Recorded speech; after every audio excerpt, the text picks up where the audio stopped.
Radhe Radhe. Hello Google, Ramayana কত সালে শুরু হয়েছিল?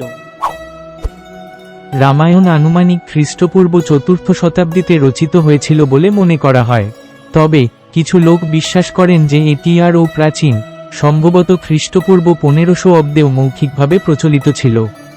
রামায়ণ একটি মহাকাব্য যা ট্রেডিশনাল ঐতিহ্যগতভাবে বাল্মীকিকে এর রচয়িতা হিসাবে ধরা হয়। রামায়ণ মূলত সংস্কৃত ভাষায় রচিত হয়েছিল। হিন্দু ধর্মীয় বিশ্বাস অনুসারে রামায়ণের ঘটনাগুলি ত্রেতা যুগে ঘটেছিল।